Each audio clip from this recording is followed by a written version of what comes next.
Kita lihat lokus. Lokus kita adalah di pondok pesantren. Pondok pesantren secara terminologi adalah lembaga pendidikan yang berfokus kepada pendidikan agama Islam. Lokusnya di pondok pesantren, maka subjeknya adalah santri. Subjeknya santri, maka predikat yang disematkan adalah orang atau pelajar yang beragama Islam. Sehingga wawasan di sini kita luruskan sebagai apa? Sudut pandang santri yang beragama Islam dalam konsep Ahlus Sunnah wal Jamaah. Maksudnya bagaimana? Maksudnya adalah bagaimana Ahlus Sunnah wal Jamaah kita sebagai santri melihat lensa kebangsaan. Lalu apa itu kebangsaan? Ya, secara terminologi kebangsaan adalah kumpulan komunal atau kumpulan entitas dalam bentuk komunal yang diatur oleh sistem hukum. Sehingga kita maknai kebangsaan adalah negara. Berbicara negara berarti general. Maka kita spesifikkan kekhususan menjadi Negara Kesatuan Republik Indonesia. Sehingga dari tema wawasan kebangsaan muncullah judul NKRI sebagai moderasi dalam perspektif Ahlus Sunnah. Artinya adalah bagaimana kita selaku umat Islam yang berakidah Ahlus Sunnah wal Jamaah memandang Negara Kesatuan Republik Indonesia. Jadi ada judul seperti itu, ya. Jadi judul itu adalah turunan dari tema besar wawasan kebangsaan. Bagaimana kita selaku santri memandang Negara Kesatuan Republik Indonesia. Bagaimana perspektif atau sudut pandang santri dalam memahami Negara Kesatuan Republik Indonesia. Bisa dipahami? Baik. Oke, next. Ya. Kok lama pentingnya juga ya.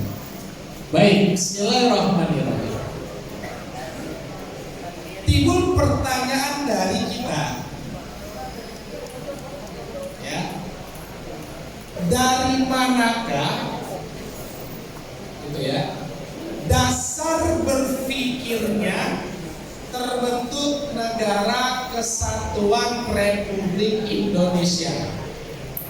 Tentu sejarah. Ketika kita berbicara sejarah, sejarah adalah barang yang subjektif. Apa itu subjektif? Menurut pandangan penulisnya. Itu harus kita pahami. Ya. Dan memang sifatnya sejarah itu pasti subjektif. Oleh karena itu, jika sifatnya sejarah itu subjektif, maka kita harus teliti. Apakah buku-buku sejarah yang diajarkan kepada kita dewasa ini kebenarannya seberapa persen? Bisa dipahami ya? Gitu. Dalam sebuah penelitian yang dilakukan oleh Harvard University, berbicara sejarah jika dipresentasikan tidak ada yang mencapai 100%, namun itu juga subjektif. Maka presentase sejarah yang benar hanya mencapai angka 85%. Pertanyaannya adalah buku-buku sejarah yang kita pelajari selama ini itu kebenarannya berapa persen? Jawabannya kita kembali kepada penelitian yang dilakukan. Ya. Penelitian yang dilakukan diantaranya oleh Litbang, Kompas, diantaranya oleh BRIN, Badan Riset Inovasi Nasional untuk di Indonesia. Ya, kemudian penelitian dilakukan oleh Leiden University di Amsterdam. Ternyata buku sejarah yang kita pelajari itu kebenarannya hanya mencapai di angka bawah 50%. Sehingga ada masalah apa di dalamnya? Ada masalah yang disembunyikan. Sampai sini bisa dipahami nggak nih? Baik. Jika subjektivitasnya mencapai 45%, maka dalam metode penelitian atau teori ilmiah itu belum bisa dinamakan sebagai barang ilmiah, tapi hanya klaim semata. Kalau klaim berarti hanya pengakuan sepihak. Ya. Maka oleh karena itu, ya, ada kajian bagus itu juga masih di Leiden University. Ternyata jika berbicara Negara Kesatuan Republik Indonesia, tidak terlepas berdirinya itu dari dua tokoh, dua golongan. Golongan apa? Golongan yang pertama adalah golongan santri dan kiai, dan yang kedua adalah golongan priai atau golongan abangan, ya, atau bagaimana bahasanya. Kita abaikan yang nomor dua, kita fokuskan ke nomor satu karena ini secara subjektif.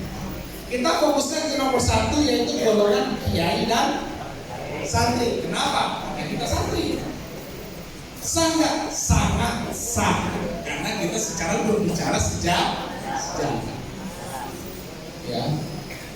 Bahkan di suatu penelitian yang dilakukan juga, ya diantaranya di buku Syarif Hidayatullah, gitu ya. Dan ini dibukukan oleh Profesor Yudi Latif, ya, pakar hukum tata negara, beliau juga alumni doktor. Ya.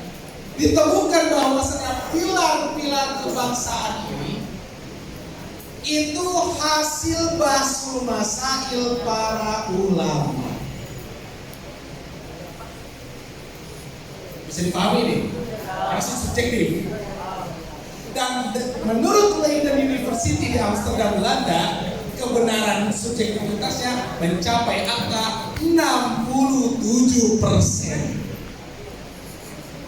Berarti keislaman dan Negara Kesatuan Republik Indonesia secara derivasi kebenarannya lebih bisa dipercaya. Tepuk tangan dong.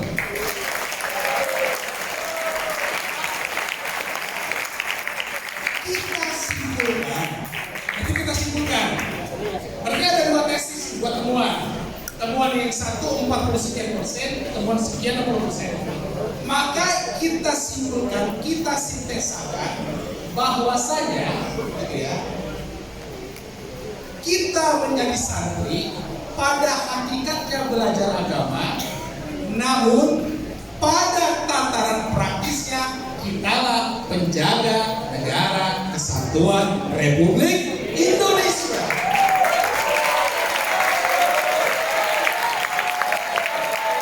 Jadi jangan ketika kiai kita, guru kita, Kiai Haji Hasan Sahab mengatakan apa? Jangan mengajarkan NKRI di pesantren. Ya betul, mungkin buat. Kok diajarin? Paham ini? Bisa dipahami nih? Bisa dipahami?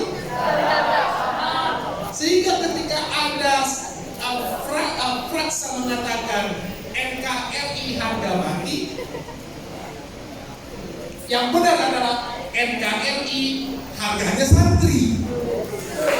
Karena kenapa? Menurut sejarah santri mereka yang siap mati.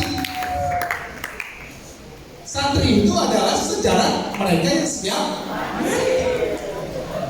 Bisa dipahami? Sehingga kalau sekarang kita, antum semua baru dikasih hafalan mutolaah 2 sudah gerak, gimana nanti mau mempertahankan NKRI? Bisa dipahami? Itu mukadimah. Lalu pertanyaannya, ada kemiripan terbentuknya NKRI dengan terbentuknya Daulah Islamiyah. Ketika bertanya, Ustaz, kapankah Daulah Islamiyah itu terbentuk? Banyak versi. Karena banyak versi, kita pakai kitab yang Mu'tabaroh. Nama kitab Mu'tabaroh itu Al-Bidayah wa Nihayah. Itu keren banget. Al-Bidayah, from beginning wa Nihayah, to the end. Artinya apa? Dari mulai sampai akhir. Karangan siapa? Karangan Ibnu Katsir. Karangan siapa? Ibnu Katsir. Jangan diterjemahkan Ibnu Katsir anaknya banyak, jangan ya. Itu nama lakau. Di dalam kitab Al-Bidayah wa Nihayah karangan Ibnu Katsir, ya, dikatakan bahwasanya kapan Daulah Islamiyah itu terbentuk? Daulah Islamiyah itu terbentuk pasca perjanjian Hudaybiyah. Ada mirip-mirip antara NKRI dengan perjanjian Hudaybiyah atau terbentuknya Daulah Islamiyah itu. Mirip-miripnya apa? Mirip-miripnya yang pertama, gitu ya. Sebelum saya masuk ke sini, saya ingin mengutip perkataan dari Said Ramadan Al-Ghumri. Di dalam kitabnya Sirah An-Nabawiyah mengatakan apa? Yang mematahkan ruh jihad itu ada 2 orang.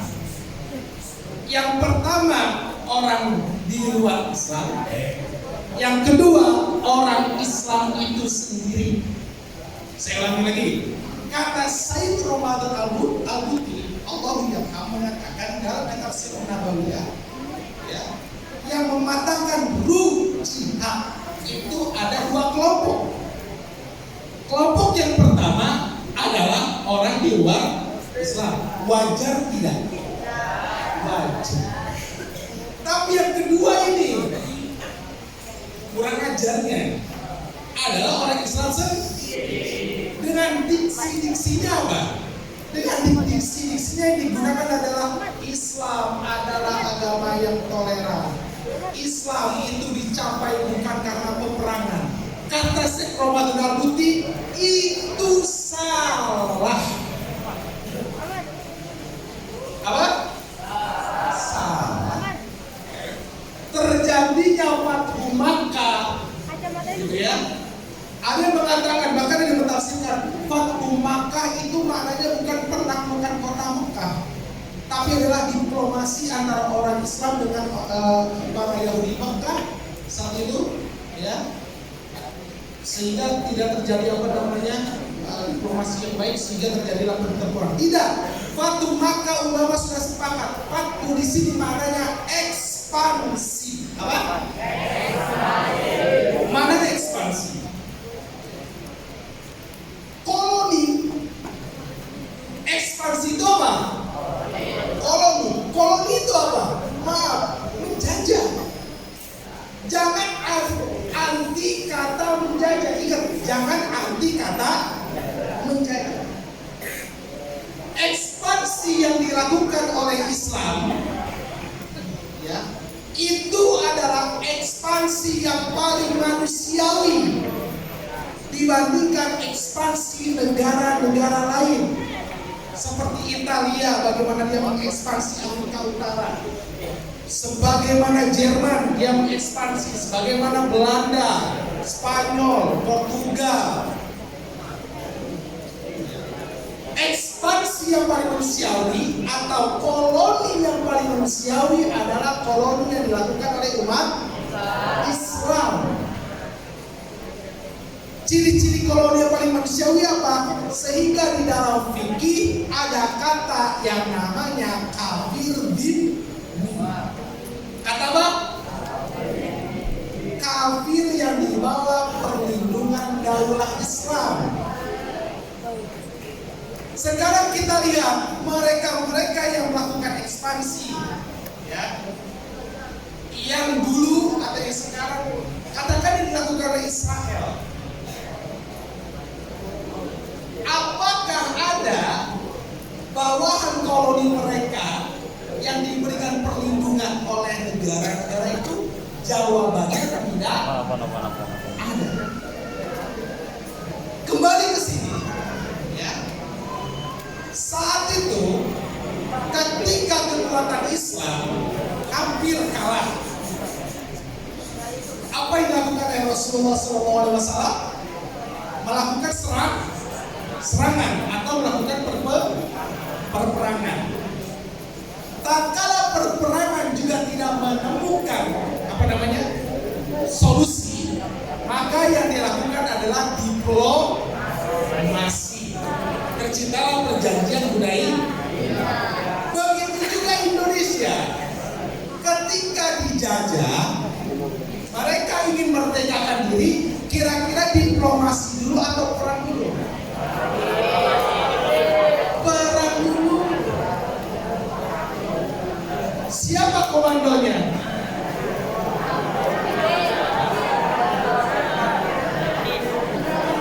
Komandonya yang sekarang akhirnya terbentuk menjadi Tentara Negara Indonesia.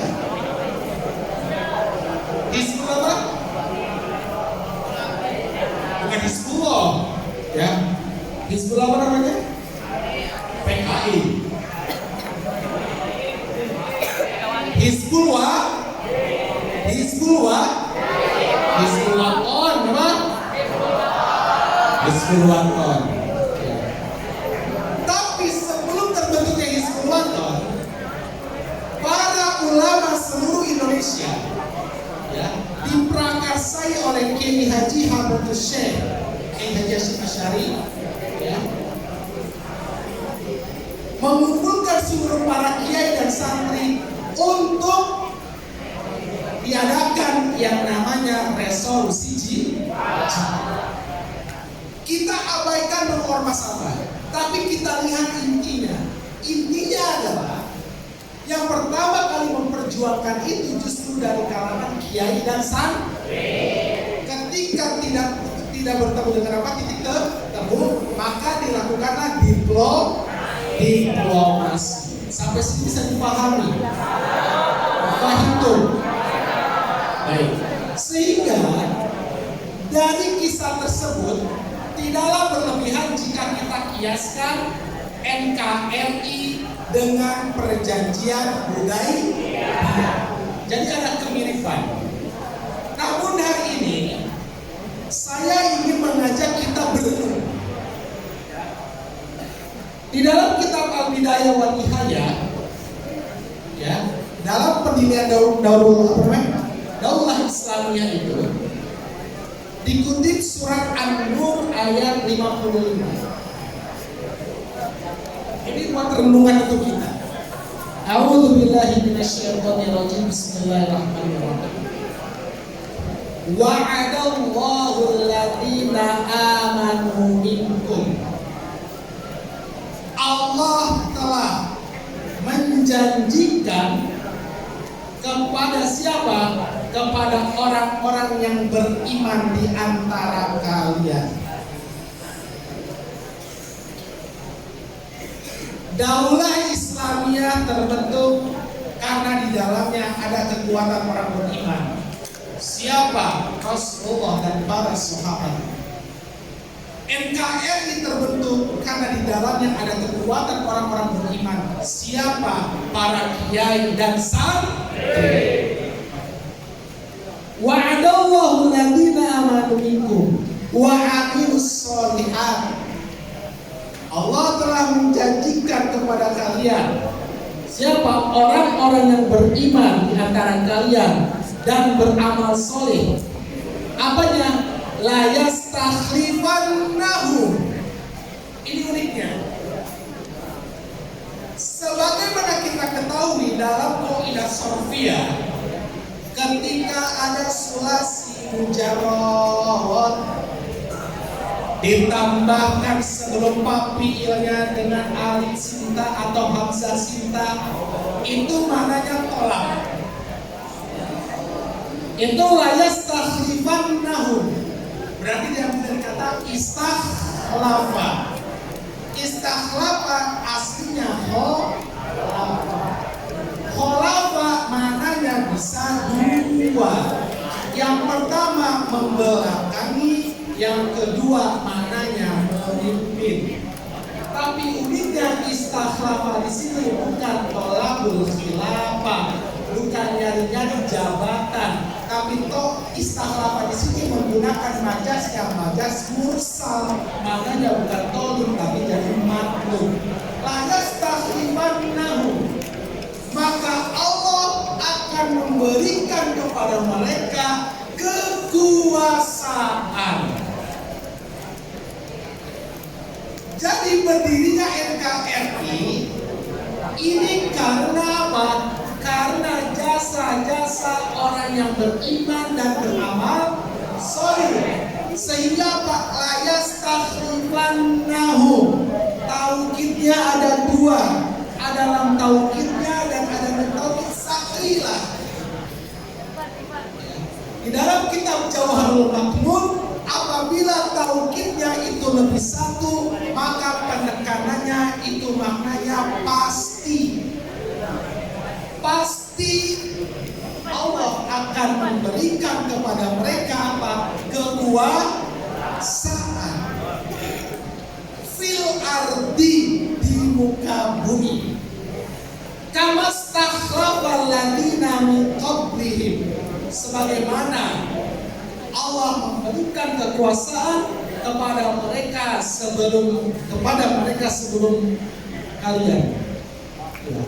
Kita lihat di ayat ini. Ya. Apa maknanya? Maknanya adalah ketika NKRI ini terbentuk, pertanyaannya adalah kira-kira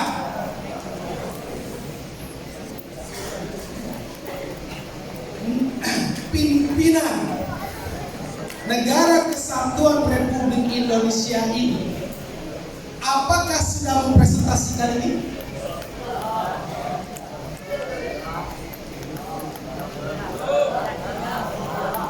Jika belum, kenapa negara Indonesia masih berdiri? Di dalam kitab Dalailul Irfan, ya, karangan Syekh Nawawi Al-Bantani dikatakan, jika ada penguasa-penguasa yang kurang solid, tapi negaranya masih tetap berdiri, itu karena keberkahan orang-orang solid yang ada di negara tersebut. Artinya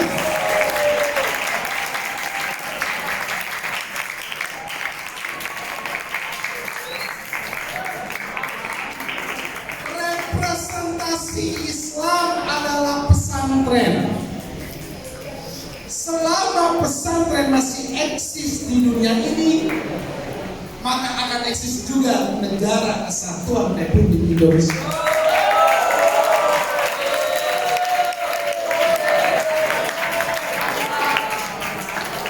Udah ya? Sudah kan ya provokasinya? Itu tadi contoh demo. Itu tadi contoh provokasi. Tapi benar. Udah. Itu contohnya. Itu membangkitkan semangat kita. Jadi santri itu keren. Santri itu apa? Oke. Mau dibikin keren lagi biar pede. Saya bikin pede lagi.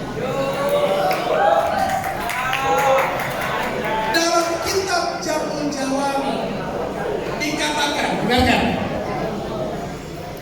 Fardu yang paling berat itu bukan fardu ain, tapi fardu yang paling berat adalah fardu kifayah. Dengarkan dulu, jangan tepuk tangan dulu.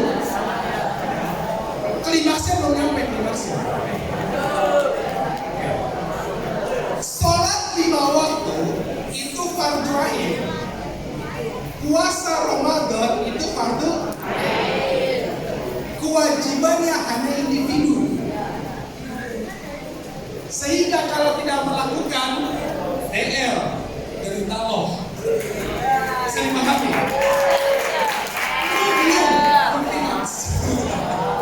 Tapi ada yang lebih keren. Fardu kifayah, meskipun namanya kifayah, idza saqatal haraju 'anil baqi, kegugurannya akan gugur, kewajibannya akan gugur jika dilakukan oleh sebagian orang. Namun jika tidak ada yang melakukan perkara itu, bisa dosa 1 kampung. Saya kasih contoh begini. Di Pondok Indah ada yang mufarrid. Makhluk muta'allim ini. Di kampung kamu tidak ada yang belajar faraid, itu dosa 1 kampung. Kamu masuk kalido belajar faraid, menyelamatkan 1 kampung.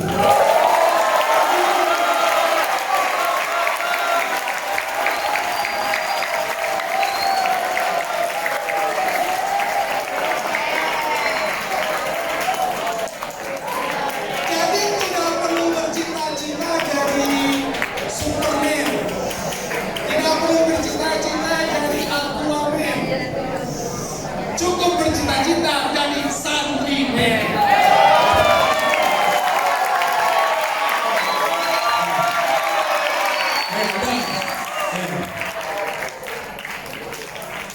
Kita ke sesi apa ya? Sesi rada seterusnya. Next.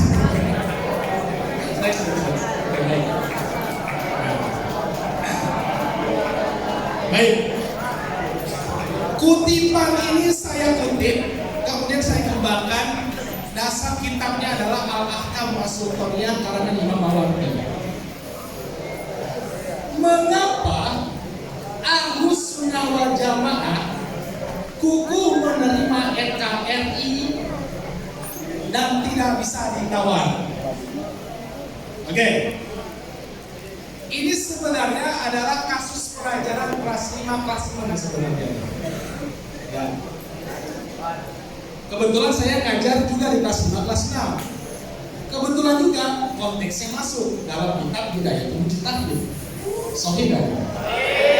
Kita nggak bakal dites. Nanti aja ditesnya ujian tahun ini. Baik.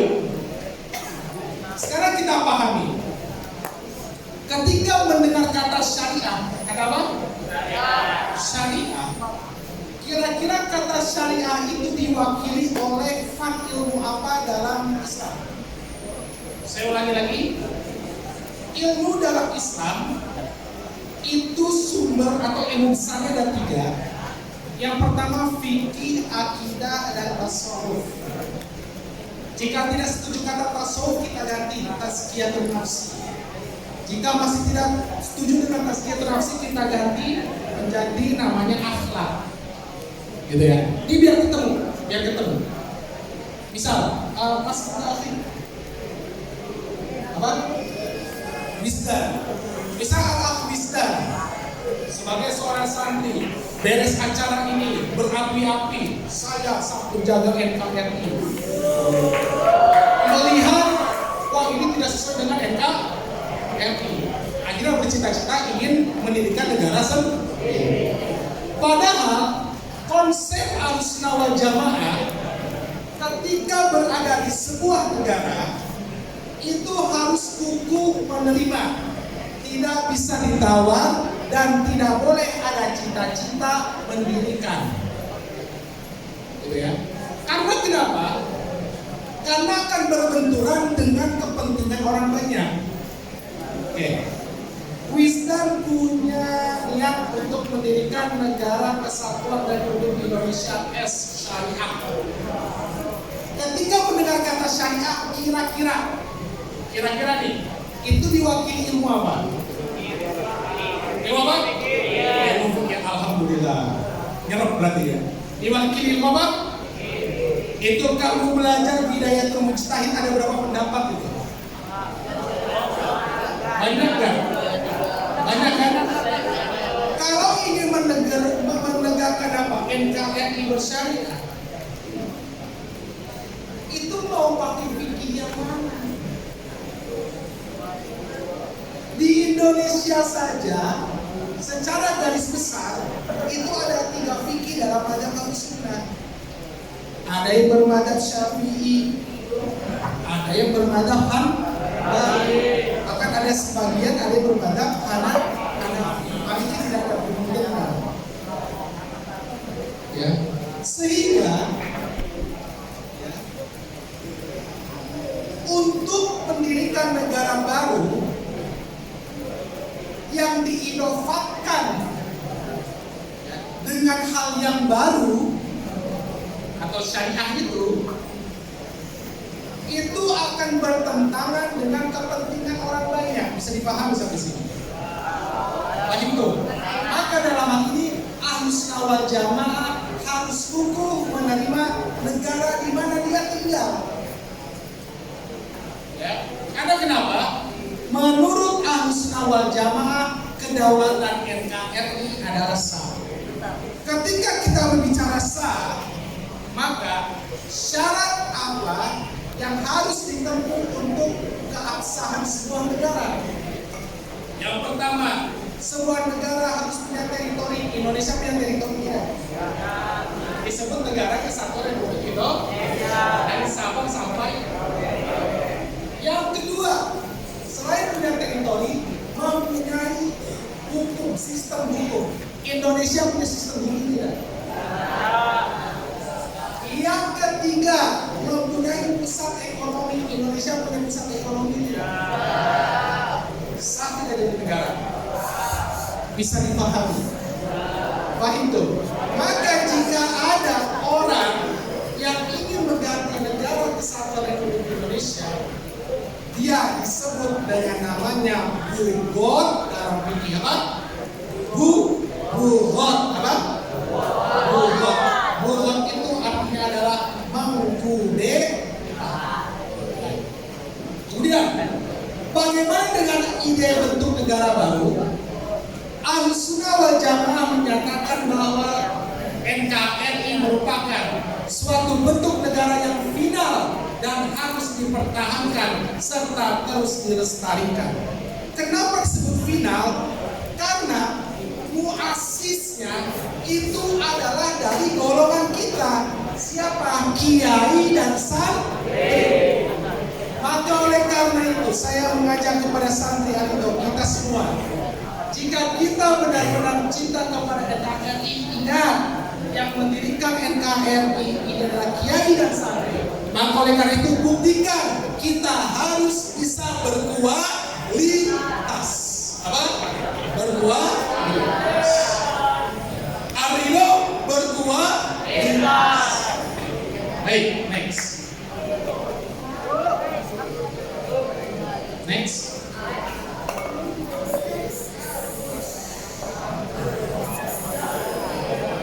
Baik. Sekarang kita bicara moderasi. Ustaz, kenapa harus ada moderasi? Baik. Ini namanya arah apa? Sebelah apa? Nah, kalau dari saya kanan. Ini? Baik. Dalam Islam atau dalam sebuah gerakan pemikiran, ada yang namanya terlalu kanan, ada yang namanya terlalu kiri. Konsep Islam adalah apa? Kadzalika ja'alnakum ummatan wasatan litakunu syuhada'a 'alan nas. Ummatan wasatan. Wasatan maknanya apa? Tengah. Khairul umuri awsatuha. Sebaik-baik perkara yang pertengahan kecuali bohongan. Sorry tidak. Sebaik-baik perkara yang di pertengahan kecuali kenapa Dona? Bolong. Baik. Artinya gini, ketika berbicara kanan itu baik. Kanan itu direpresentasikan baik, kiri direpresentasikan buruk. Terlalu kanan itu juga tidak bagus. Terlalu kiri itu juga tidak bagus. Baik, Ustaz, kok terlalu kanan tidak bagus? Emang ada dalilnya? Dalilnya ada. Di dalam kitab Bulughul Maram yang lagi dikaji sama kelas 6 di babun nikah, suami ada. Kelas 6 babun nikah. Ya, tatkala Rasulullah SAW mengumpulkan para sahabatnya, lalu Rasulullah bertanya, apa amalan yang kalian banggakan?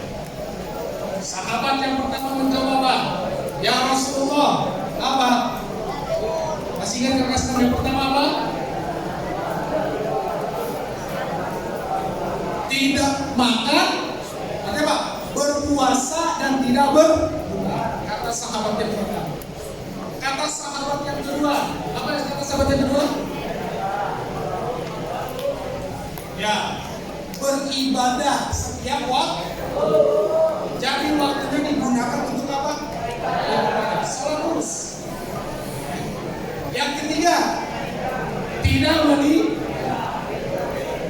ditanya sama Rasulullah, apa alasannya? Apa itu alasannya? Ya. Alasannya satu, tujuannya taqarruban lillah, karena untuk mendekatkan diri kepada baik tidak. Tujuannya baik tidak. Lalu kata Rasulullah apa? Fa ini asumu wa uftir. Aku nih, kata Rasulullah, aku saja yang Rasul puasa tapi berbuka, sholat tapi tidur, dan juga menikahi perempuan. Dalil ini menegaskan apa? Terlalu ke kanan atau ekstremis kanan juga tidak boleh. Atau ekstremis kiri. Kalau ekstremis kiri nanti sifatnya menjadi mutasahil, orang yang menggampangkan, orang yang menyempitkan. Maka kita santri adalah pelopor moderasi. Tidak percaya? Antum sistemnya apa di sini? Kuliatul Mu'allimin al-Islam. Kuliatul Mu'allimin al-Islamnya muaranya kepada pondok modern. Dan pondok modern Lontong itu adalah pondok penerobos sekat-sekat untuk memunculkan pilar-pilar moderasi.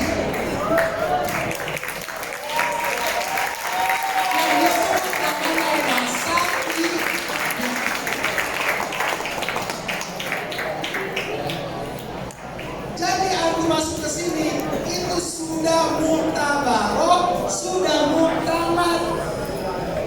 Santrinya kena, moderasinya seperti itu ya. Baik. Ya. Moderasi dalam Kamus Besar Bahasa Indonesia mengandung dua makna. Yang pertama, pengurangan kekerasan dan penghindaran keekstriman. Ya. Itu secara lugotannya. Ya. Namun moderasi sering disejajarkan maknanya dengan istilah wasatiyah dalam ajaran Islam meskipun tidak sepenuhnya tepat. Baik. Namun yang saya ambil dari kitab Al-Ahkam Sultaniyah, ciri-ciri moderasi adalah ini terakhir. Satu, mencakup kejujuran. Yang kedua, keadilan. Dan yang ketiga, berjalan sesuai aturan. Oleh karena itu, jika kita ingin menjadi insan-insan yang moderat, tanamkan nilai kejujuran, nilai keadilan, dan mengikuti aturan yang berlaku jika tidak menyalahi aturan syariat. Next. Bisa lanjut. Next lagi. Lanjut aja. Lanjut aja. Baik. Nah, sekarang sikap kita sebagai seorang santri dalam bersikap sebagai warga negara Kesatuan Republik Indonesia. Yang pertama, sikap yang pertama adalah sikap tawasud dan i'tidal. Ya. Berarti tawasud itu apa? Moderat. Moderat itu apa? Tadi apa yang terakhir? Memahami nilai-nilai keju. Yang kedua yang ketiga. Sekarang saya nanya, jika ada santri sekarang liburan pondok nanti naik motor nggak pakai helm, tapi ngakunya NKRI harga mati, ngakunya adalah santri pembela NKRI, sudah betul belum sikapnya? Karena kenapa? Dia tidak menaati peraturan. Bisa dipahami nggak sampai sini? Sikap kita contohkan dari hal-hal kecil, gitu ya. Kemudian yang kedua adalah sikap tasamu. Ya, baik. Tasamu atau toleransi salah diartikan. Sekali lagi, tasamu atau toleransi itu salah diartikan. Jangan ajari santri tentang toleransi. Sekali lagi. Karena kenapa? Santri sudah meresap di dalam dirinya lakum dinukum wali. Sekarang Ustaz tanya ke kamu, ada sahabat kamu yang berbeda agama,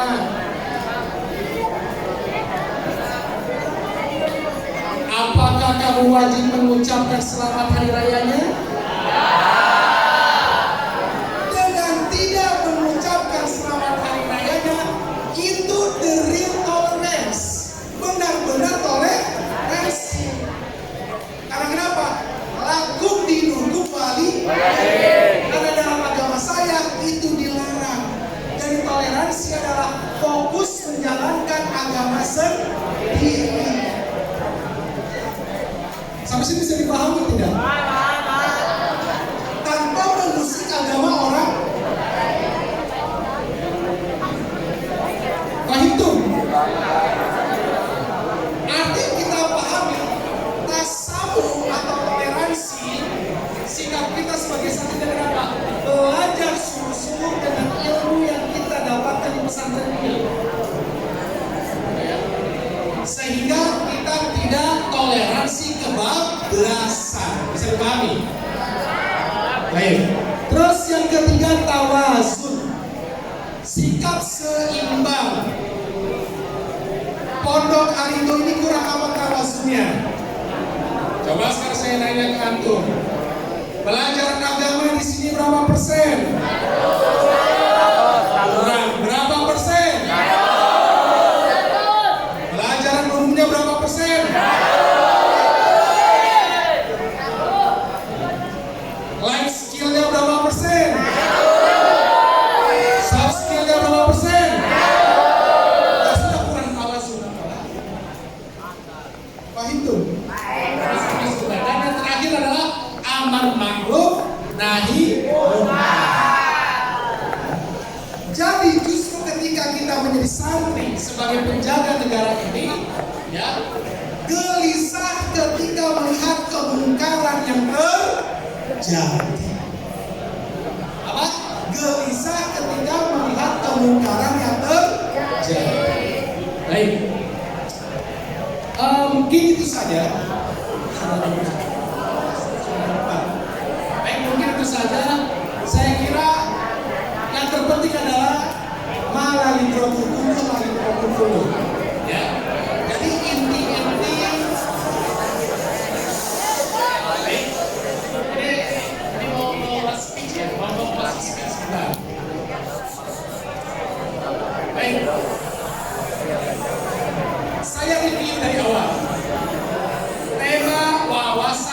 kebangsaan.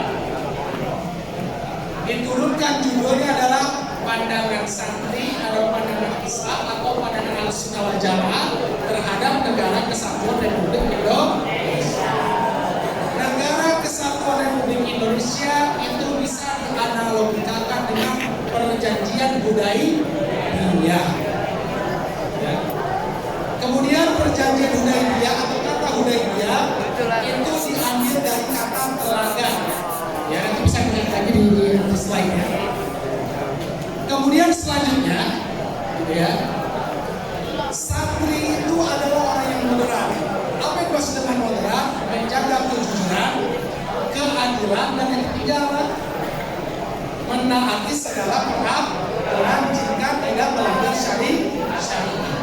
Sikap kita sebagai santri dalam memahami NKRI ini yang dua. Pertama, bersikap tawasul dan ikhtiar. Yang kedua, bersikap tasamuh. Yang ketiga, bersikap tawasul. Yang keempat adalah amar-ma'ruf nahi munkar.